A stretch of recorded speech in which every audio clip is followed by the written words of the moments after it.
couple nice things about this book this week. One of the things that caught my mind is the book of Job. Preacher, the book of Job was compared to a German shepherd. You leave me alone, I leave you alone. It's just one of those books we tend to not run to. And I understand why. But by the time you get to the end of this book, by the time you get into chapter 34, chapter 35, chapter 36, this book really begins to speak where we live. And it is extremely valuable.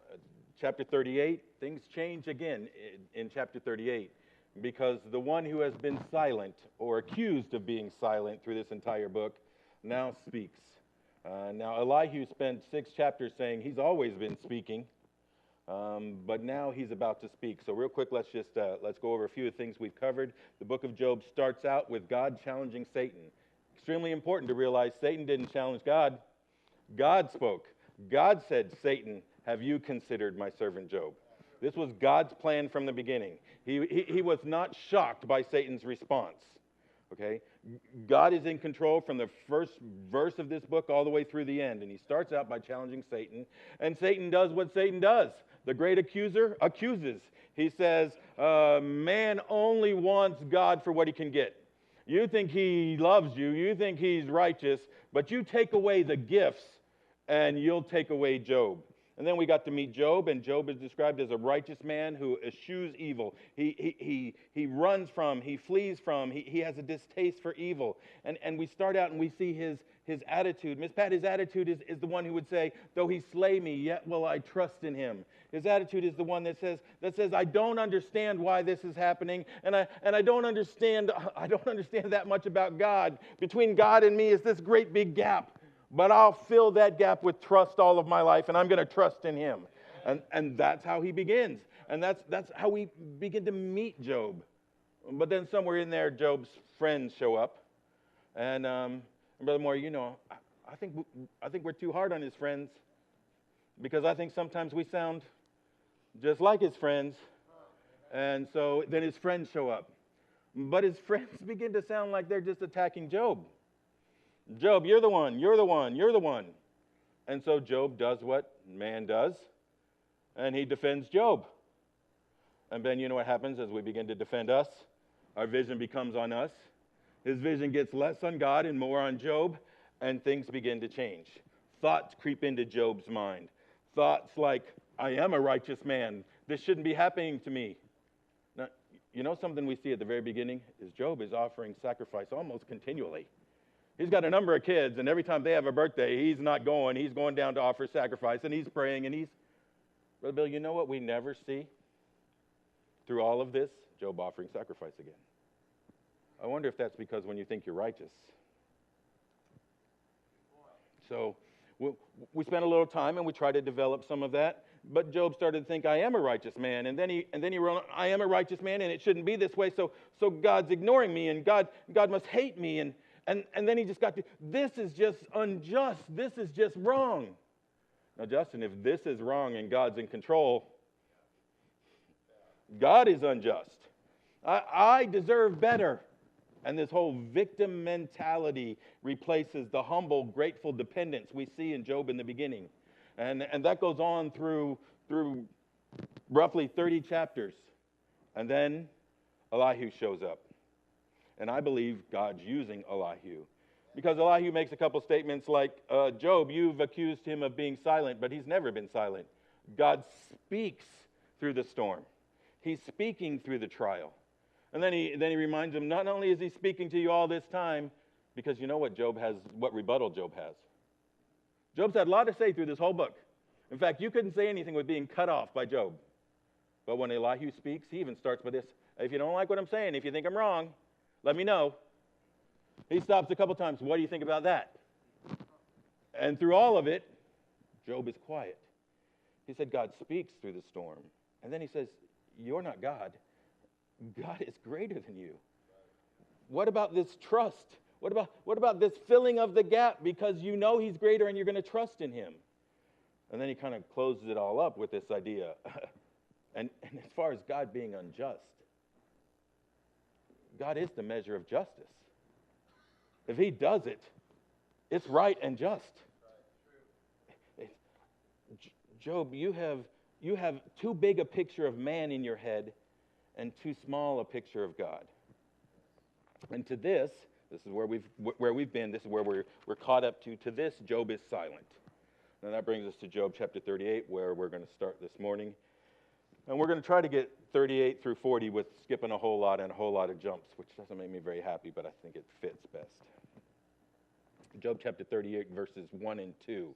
Then the Lord answered Job. God has been silent.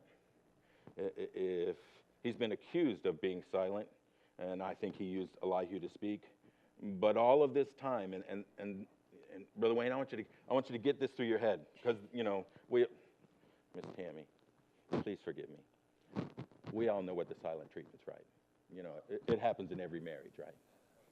You know what happens in the silent treatment? It pops up there, and we'll do it the other way. And you're just supposed to know what Wayne is thinking.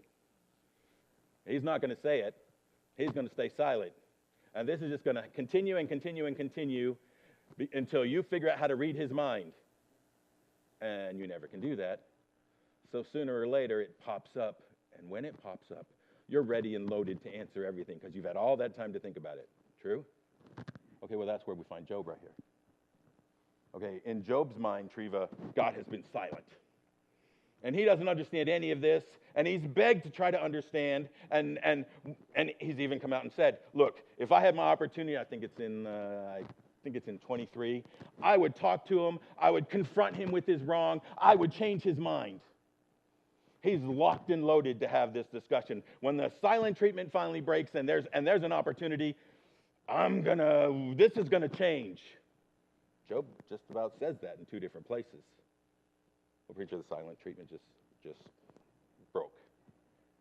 And that is not at all Job's attitude. Because when you come face to face with the holy God, man is not so big. One of the great lessons Job has to learn. And, Miss Lorraine, there are 77 questions God's about to ask Job.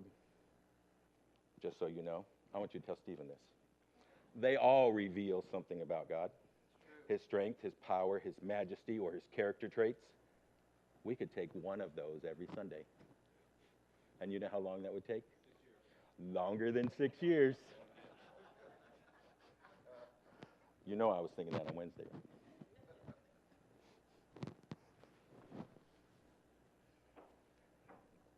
So the silent treatment breaks. The Lord answered Job out of the whirlwind and said, who is this that darkeneth counsel by words without knowledge? Now, I want to get a lot going, but preacher, I just start slow.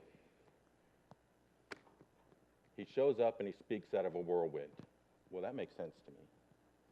Because I can think of the Exodus and, power and might and earthquake and wind and I can think of Ezekiel. Power and wind, and I can even think of Elijah. Actually, Ezekiel, Exodus. Look at that. That could be alliteration. There you go. Nice little 3 points. And I can see all of those. But Bill, here we go. Exodus. It's power and might and earthquake but Elijah, he kind of shows up, and there's fire. Well, actually, do it in order. There's wind, and then there's the earthquake, and then there's fire. But then God speaks, and it's almost like a calming, quiet voice. He's just kind of encouraging Elijah. Elijah's broken and tired, and he's just trying to encourage him. So he shows up in a whirlwind, and I'm thinking all these things together. And you know what I expect? In our time and the way I've grown up, I'm expecting him to show up and say, there, Job. It'll be all right. And kind of, that's kind of how our society views it too.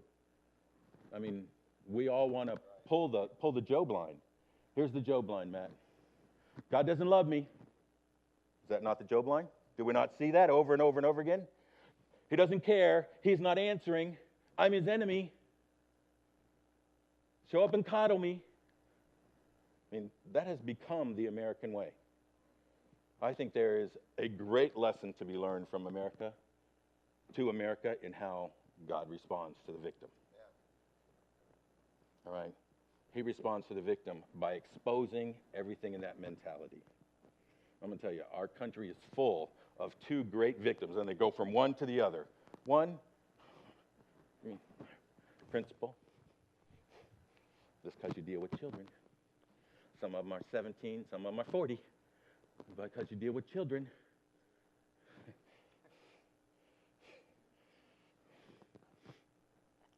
You can't be funny, that messes me up. Well, this is what happens. Kids show up, and they want to tell somebody, my dad doesn't love me. My mom doesn't love me. They're going to grow up, and they're going to say, my country doesn't love me. I have no opportunity. It's just not fair. Rob, nothing is fair. I deserve to be treated so much better. Why is that? Why is that, brother? Just because, you don't get to do everything you want to do? Everything doesn't happen your way? Because something might be a little bit tough? Well, I'm going to tell you. Here, I'm going to tell you. I'm going to tell you when that kid comes into the principal's office, not that you don't already know this, Brother Doug, but this makes me sound smart. So this is my time I get to sound smart. When that kid comes in there, what you need to do is you need to challenge that kid. Okay? Instead of spending so much time judging your parents whose life you do not understand, whose pressures you don't know. Okay? Why don't you spend some time knowing the things you can control? Like you have a God who loves you and who's in control of everything. So chase him. Take this to him. Trust in him. Quit trying to manipulate it on this level. Take it on this level. Because maybe this is to make you grow here. And then now, but okay, give me some practical advice. Practical advice, we love him because he first loved us. Make yourself more lovable. Be a little bit more obedient.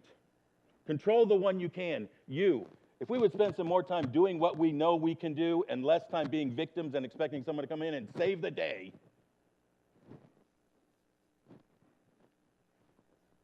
I know I sound mean, Miss Pat. But God does not show up and say, they're there. He shows up and says, let's deal with this victim mentality. Then the Lord answered Job out of the whirlwind and said, who is this that darketh counsel by words without knowledge? We haven't got very far because this is what he's saying. Lorraine, this is what he's saying. I'm trying to teach you something, but you won't shut up being the victim. Can you say shut up? There's no kids in here. I can say shut up. You won't shut up. Actually, Job says, I'm going to shut up at the end of this. You won't shut up and quit being the victim long enough to learn it. You darken my counsel with your vain babbling words. Who's doing this? See, some people, they try to make that Elihu. When you go to the end of this book, Job quotes that as pertaining to himself. This is not going at Elihu. This is straight to Job. This blame victim mentality is destroying. God is trying to train you. Verse 3. If you think I'm just being melodramatic. Doug, if you think I'm being melodramatic, you're making too much out of this. This is not that confrontation. Well, you tell me what this sounds like. Gird up now thy loins like a man. Put your pacifier away, grow up, and here comes confrontation. You've been sitting there during the silent time trying to pick a fight. Let's do this. If I was Job, I'd be pretty quiet too. Here's the sad thing. I'm not qualified to come close to being a Job, but I've acted way worse. I've been in that place many times where I thought I knew better what he should be doing than he did. Switch it my way. He is about to confront Job's very ability to understand, to discern, to make conclusion. You think you know better than me? You think you're going to evaluate my running of the world? We would never do that. We're the Sunday school crowd. It comes up and why does God allow this? It should be this way. It should be my way, not his way. Why is there so much evil? Why is there so much destruction? Why is there so much pain? Of course, us good guys with our great intellect, we would do it better if we could make it happen our way. And that's what Job thought, he could make it better. It is, I'm pretty certain it's chapter 23, verse 7. If I could just argue my way away, I'd change his mind. If I could talk to him, it would now happen my way. Verse 4, he begins to question him, and we're just going to go through two little sections because it's easy to get his mentality in just a few verses. Where wast thou when I laid the foundation of the earth? Declare if thou hast understanding. Who hath laid the measures thereof, if thou knowest? Or who hath stretched the line upon it? Whereupon are the foundations thereof fastened? Or who laid the cornerstone thereof? When the morning stars sang together, and all of the sons of God shouted for joy. What do you know, Job? What's the world hanging on? Who helped me? Love that right there, by the way. Who stretched the line? Who gave me the measurements? He's talking about somebody else being involved. In the beginning was the Word, and the Word was with God, and the Word was God. Nothing was made without him. All things that were made were made. Yeah. He's talking about the Trinity right there. He's talking about his power. When he starts talking about the creation, it's one of those things. I looked this up this morning, so I got to tell you, I don't know. Okay. How long does it take light to come from the closest star? Well, it told me it wasn't the closest star, but it was the North Star, which used to be thought of as the closest star because it's the brightest star, but now I guess we know it's not the closest star. But it's a very close star, Brother Bill. Okay, when you look up tonight and you see light from the North Star, approximately 350 years ago, it left there. When we look up and see stars, they may not even be there. We're talking before the Declaration of Independence, that star left, that light left and started heading this way. That's how big we're talking. That's his creation. Now, what do we know of that? We're still today trying to argue how this happened and where it was, and with all of our great and vast knowledge, we know zilch. Closest we can come to know anything is quoting what he's revealed to us. And even that leaves us with how. So he says, what do you know about any of this? Okay, as you're challenging me, as you're telling me you know better than me, and I don't know what I'm doing, and that you should be treated better, well, let's just answer a few questions for me, Job. Which, by the way, is totally different than Job planned it, because, for 30 chapters he's saying, God would answer this. No, you're going to answer. And these are all kindergarten questions. What, who, when, how. These are easy questions. Actually, the answer is you, Lord. You, Lord. You, Lord. I don't know you, Lord. It's not just those 77. That really is most questions. 8 through 11. More questions. Who shut up the sea with doors when it brake forth, as if it had issued out of the womb? I just love this. We know this about water. Water, two gases. Hydrogen, oxygen. Here he goes. Here goes, Brother Hank. It just came forth like a baby coming out of the womb. There was a creation day for water. You saw hydrogen, you saw oxygen. No, you didn't see hydrogen and oxygen, but they were there. And then I spoke, and you saw them. 71% of the earth is covered with water. He's about to go on and say, but it's contained. Here's what Bill, he's the great container. He's the great limiter. And if we've really got that, what do we have to fear?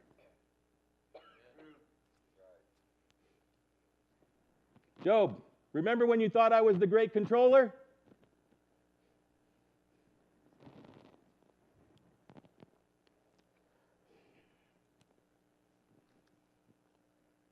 Verse 9, when I made the cloud, the garment thereof, and the thick darkness, a swaddling band for it, and break up for it my decreed place, and set bars and doors.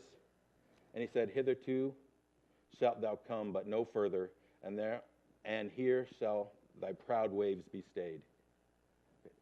I wasn't just like, he's the great limiter. In fact, you know what he takes to limit the sea? Sand. What's that there? How do you do that?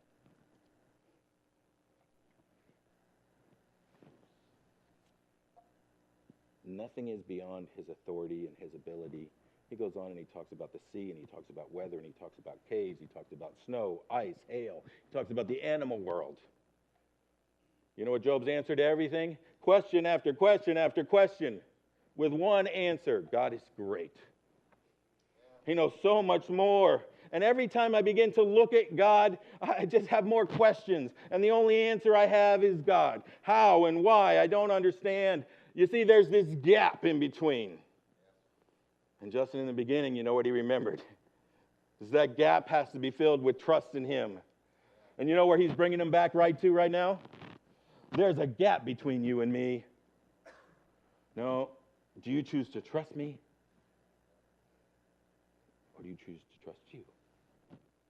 We can't understand so much. But the fact is God knows it all. He is bringing Job to the place that we must live a life of faith.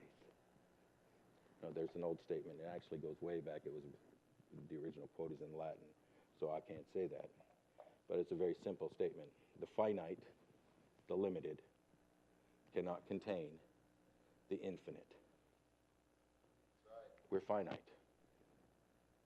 He is infinite. You can't squeeze this into this. And that's what we're trying to do. There's trying to explain this, had me doing this for like 2 weeks. Okay, this is the only way I know to explain it. Ready? To spend 77 weeks going over each one. But I remembered a book that was given to me a long time ago. It's a book on theology. It's called The Doctrine of God. Did you get that for me? Oh, you're wonderful, son. Herman Bavinck. He's Dutch. When they first gave me the book, they gave it to me in Dutch. Wasn't very useful to me. Then the person that gave it to me turned around and gave me a translated copy. So, preacher, this book was supposed to answer my questions and help me understand God. Because these are what I had questions of. The first sentence in that book. Eric, did you look that up for me too? I think, yeah. First sentence of the book. Mystery is the lifeblood of dogmatics. If I'm going to be dogmatic about anything, if I'm going to say, this is the way it is, it's going to be mystery is the way it is. Now, Miss Pat, this infuriated me. Because all I wanted was answers. But then as you start to read the book, I came to this conclusion. All right, there's a lot of things I don't understand. But Brother Bill, the answer is God. And even the things I think I do understand, I only know them because the one who knows everything has revealed it to me. And really, that's where it all boils down to.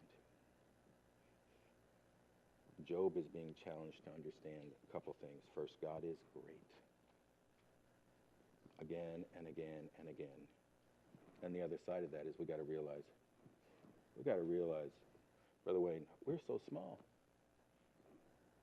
Google looked it up this morning. Because you know this doesn't roll in my brain. How big is the Milky Way galaxy? No, that doesn't mean nothing to me. How many stars are in the Milky Way galaxy? 100,000 million. No, I don't even know what that is. But I'm glad they read it that way because that at least fits in my brain. 100,000, okay, that's 5 zeros and a 1. Million, that's 6 zeros. So I know I got 11 zeros and a 1. There is 100,000 million stars in the galaxy. I'm glad I'm not the guy who had to count them. Then they're going to tell me that our galaxy is one of the smaller. And how many galaxies do you think there are? Well, we think there's 100,000 million galaxies. I think that guy died. He didn't want to keep counting. They use the same number. Preacher, when you start to think about that, I'm not the size of an electron in there. And I don't even know what that is either, but it made me sound smart. There you go. Why are we so proud? Why do we make ourselves the center of everything? That's what Job is learning.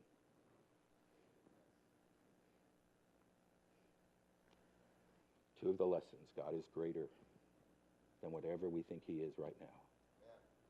And we are not the center. Now, anyone who goes through this scenario, this suffering, and this confrontation, and I think we have this confrontation. I think the Holy Spirit is faithful to bring us to the place we need. And he's trying to grow all of us. I think this is humbling. This is not because I know my value. My value is not, I'm so large in the universe. Just my value is he loves me. I don't care about stars. Okay, so this is not some boo-hoo talk. But it's still, a great God loves me. That is humbling. Job gets to that place. Chapter 40.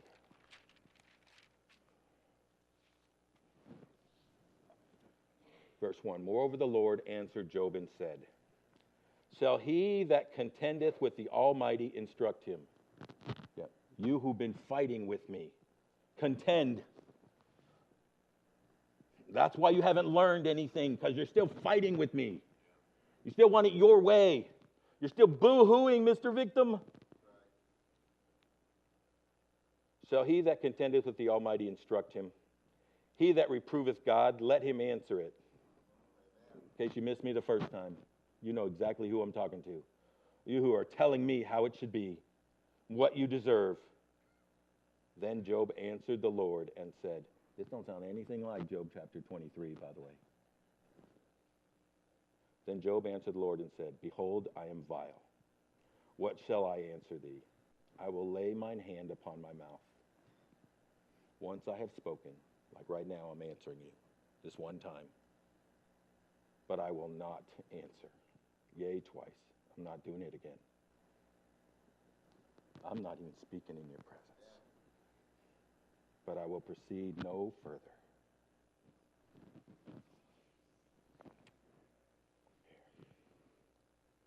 This is a little different for Sunday school, but I think it very much fits if we're going to try to understand and gain from the book of Job. So let me try to make this application. I believe one thing that all those who have gone through great struggle or great trial have in common is humility. This humility just overflows. One of my heroes is Corrie ten Boom. Now, this is normally the place where I would go to Corrie ten Boom, and I have quote after quote, maybe pop her up there. You can find her on YouTube. I mean, that woman was humble, and she loved God. I'll give you a couple of quotes because I do like Corrie ten Boom. If you look at the world, you'll be distressed. If you look within yourself, you'll be depressed. But if you'll calm and look at God, you will find rest. Hold everything in your hands lightly. Otherwise, it hurts when God pries your fingers open.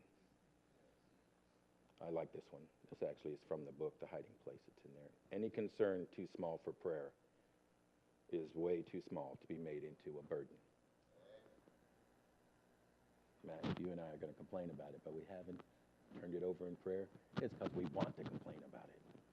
It's because we want to be mistreated victim. We don't want to trust God. Yes, no, wait a while. But here's my favorite. Never be afraid to trust an unknown future to a known God. Maybe why we're so fearful. But we don't know him. Now, that being said, here you go. Preacher, I was looking at some Corrie ten Boom quotes. And somewhere in there, I found out about a lady named Helen Roosevelt. Oh, I'm going to say this too. You know how you always find better things for other people to do?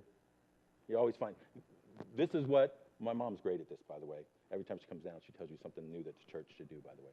Hi, Mom, love you. But I'm her son. So I started going through this, and I started looking, and, it's just missionary story after missionary story after missionary story. I love missionary stories.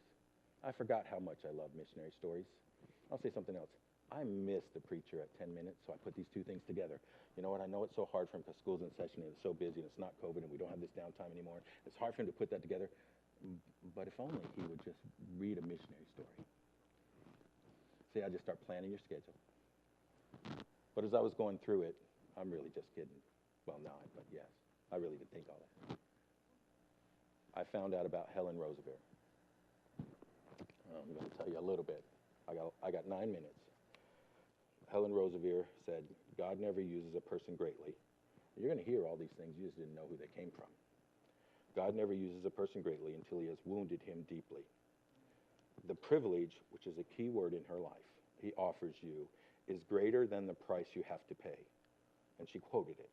The privilege is always greater than the price. Now, there's like 15 pages, but we're not doing 15 pages. Let me just give you a little bit. In the winter of 1945, the Lord met Helen Roosevelt in a personal way during a student retreat. She was in university, Oxford, I believe. No, Cambridge. She gave her testimony on the final evening to the Bible teacher, who was Graham Scroggie, and he was teaching from Philippians chapter 3, verse 10. In the Bible, after her testimony, he signed and wrote this. Tonight you have entered into the first part of the verse, that I may know him. This is only beginning, and there is a long journey ahead. My prayer for you is that you will go through the verse to know the power of his resurrection, and also, God willing, one day perhaps, the fellowship of his sufferings, being made conformable unto his death. She would go on to say that after that meeting, she ran up to the mountain and she kind of had it out with God. Okay, God, today I mean it. Today I've made up my mind. Go ahead and make me more like Jesus, whatever the cost. But please, knowing myself fairly well, when I feel I can't stand anymore and cry out, stop, will you ignore my stop? And remember that today I said, go ahead. Today I said, it's my heart's desire. After graduating from Cambridge with her doctorate in medicine, Helen studied for 6 months at the Worldwide Evangelistic Crusade at Crystal Palace. From there, she went to Belgium to study French and Holland to take courses on tropical medicine as she prepared to go to the Congo. In March of 1953, at the age of 28 and single, she wrote a great book on being single, by the way, being single and trying to quote the verses from 1 Corinthians chapter 7 is not about I want to be single so I can consume my life more to myself. It's about I want to be single so I can give my life more to God. If you want to meet that requirement, then you go ahead and quote that verse. If don't enter in there. Her first 2 years, she founded a training school for nurses, training women to serve as nurse evangelists, who in turn would run clinics and dispensaries in religious regions. On October 1955, she was asked to transfer 7 miles away and run an abandoned maternity and leprosy center at, I can't say it. Working with local Africans, she turned this into a hospital of 100 beds. She was doing extremely well. There was not another hospital for 150 miles. She was so thankful. Do you have that picture? Oh, yeah, there you go. The Congo became independent from Belgium in 1960, and Civil War broke out in 1964. She was still there. She was still at that medical clinic. All of the medical facilities they had established were destroyed. Helen was among 10 Protestant missionaries put under house arrest by the rebel forces for several weeks, after which time they were moved and imprisoned. She described the horror of what happened in one of her books. Here's a quote. She saw missionaries killed. She saw a young 19-year-old American young man killed. She saw a young African boy beat to death. He ran up in front of her and said, "Don't touch her," and they beat him to death right in front of her. But this is her trying to knock it down. They found me, dragged me to my feet, struck me over my head and shoulders, flung me on the ground, kicked me, dragged me to my feet, only to strike me down again. The sickening, searing pain of a broken tooth, which came from the blunt of a back of a gun, a mouthful of sticky blood, my glasses gone, beyond sense, numb with horror and unknown fear, driven, dragged, pushed back to my own house, yelled at, insulted, cursed.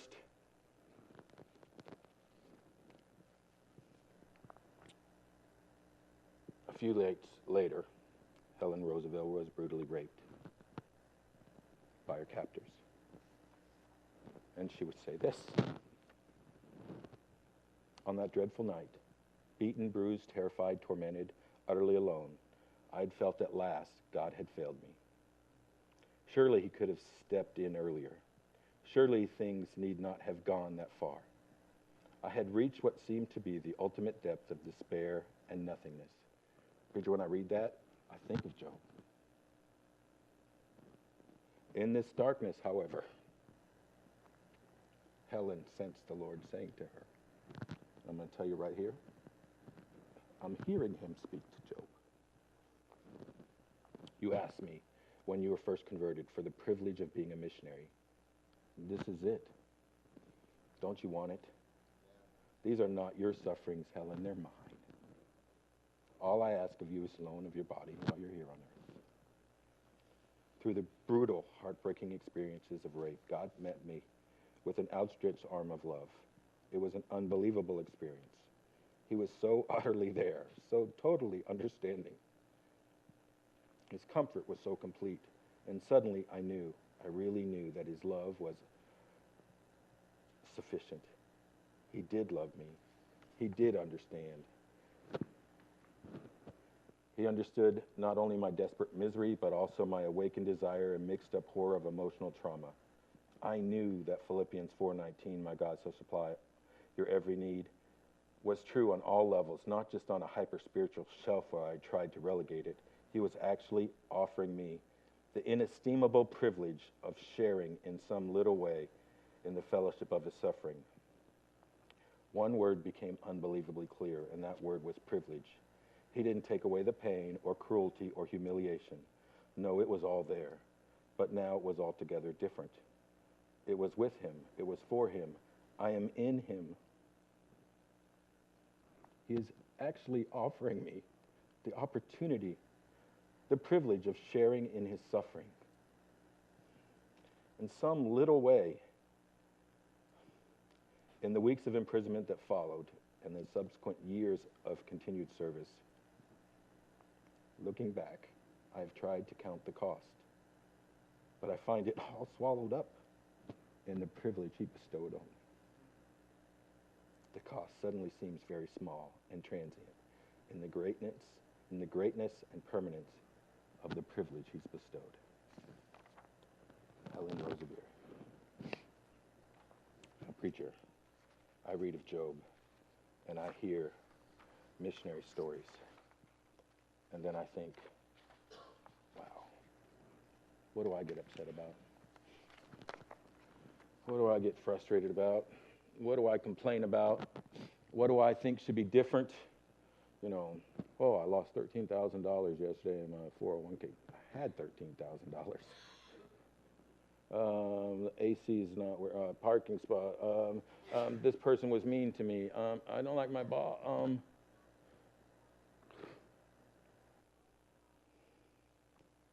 I guess it's just the real question of Job, the whole book, is do we want God or do we want his gifts? Is our life for him or do we want to use him? 77 questions. It would help us answer when we look at God, what do we see? It's the place we find Job here in Job chapter 40. Brother Hank, close in a word of prayer.